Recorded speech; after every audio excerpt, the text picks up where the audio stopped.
बिहार में सरकारी शिक्षकों के लिए बहुत बड़ी खुशखबरी है। यह खबर आपको झुमा देगी, खुश हो जाएंगे। शिक्षा मंत्री सुनील कुमार सिंह ने बहुत बड़ा ऐलान कर दिया है, विधानसभा में कह दिया है कि 2 महीने के अंदर सभी शिक्षकों को मनचाही पोस्टिंग मिल जाएगी जिन्होंने अर्जी लगाई थी। इस अर्जी के बाद क्या कुछ ऑप्शंस हैं, वो 10 ऑप्शंस क्या हैं, वो 4 प्रायोरिटीज क्या हैं, उस पर हम बात करेंगे, चर्चा करेंगे, विस्तार से बात करेंगे कि बहुत बड़े ऐलान जो विधानसभा में शिक्षा मंत्री ने किए हैं वो क्या है। मैं हूं रजनीकांत और आप देख रहे हैं साथ।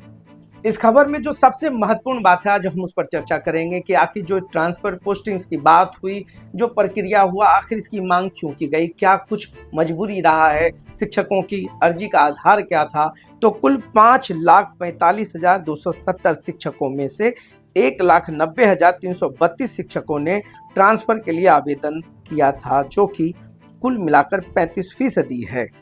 1,62,000 आवेदन में दूरी को कारण बताया गया है। 1557 टीचरों ने ऑटिज्म और मेंटल को आधार बनाया है। तीसरा जो सबसे ज्यादा आवेदन आए हैं 16,356, वो पति पत्नी शिक्षकों के साथ रहने का कारण बताया है। तो 5,575 शिक्षकों ने दिव्यांगता को आधार बताया है। 1,338 आवेदन तलाकशुदा और विधवा महिला के हैं। तो 2,579 टीचरों ने क्रिटिकली इलनेस को आधार बनाया है। 759 शिक्षकों ने कैंसर बीमारी का हवाला देकर ट्रांसफर मांगा है। तो ये जो सबसे बड़ी खबर है, देखिए स्क्रूटनी भी की जाएगी, सब कुछ होगा।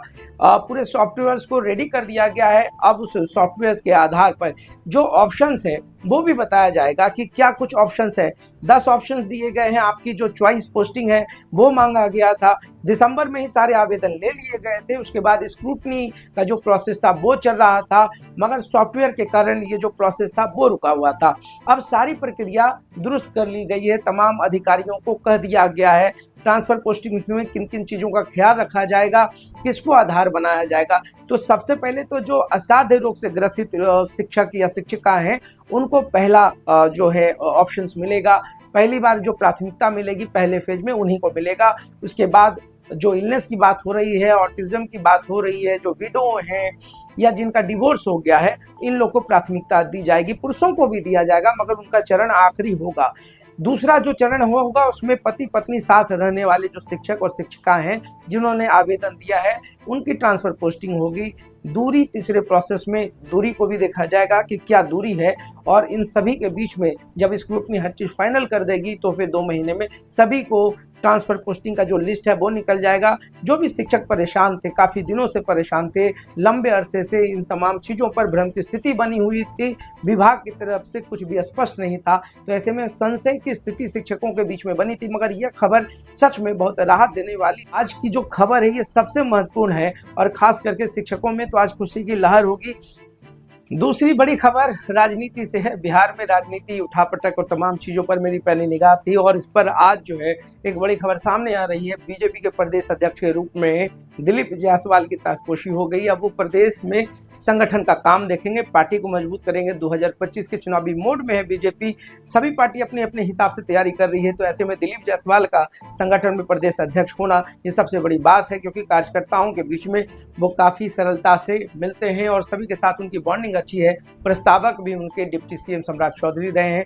तो ऐसे में दिलीप जायसवाल का पार्टी में प्रदेश अध्यक्ष के रूप में आना ये कार्यकर्ताओं के लिए सबसे अच्छी खबर है। खुश हो रहे होंगे, क्योंकि दिलीप जायसवाल का व्यक्तित्व हमेशा मुखरता से, प्रखरता से अपनी बात को रखने वाले व्यक्ति की रही है। और आपको याद होगा जब वो राजस्व एवं भूमि सुधार मंत्री थे तो अपने ही विभाग के अधिकारियों की उन्होंने बैंड बजाती थी, खुलकर बोलने लगे थे कि बिना घूस का तो काम ही नहीं होता है। तो ऐसे में देखिए दिलीप जायसवाल जैसे व्यक्ति का जो एक छवि है उनकी, ऐसे में उनका प्रदेश अध्यक्ष होना ये सबसे बड़ा मूव माना जा रहा है। खुद प्रधानमंत्री से लेकर के तमाम बड़े जो शीर्ष नेता हैं बीजेपी के, उन्होंने हरी झंडी दे दी है। तो अब सब कुछ स्पष्ट हो गया है। बिहार में अब दिलीप जायसवाल प्रदेश अध्यक्ष का कमान संभालेंगे, काम करेंगे, बीजेपी को आगे बढ़ाएंगे, संगठन को मजबूत करेंगे। देखते रहिए सार्थ। बहुत बहुत धन्यवाद।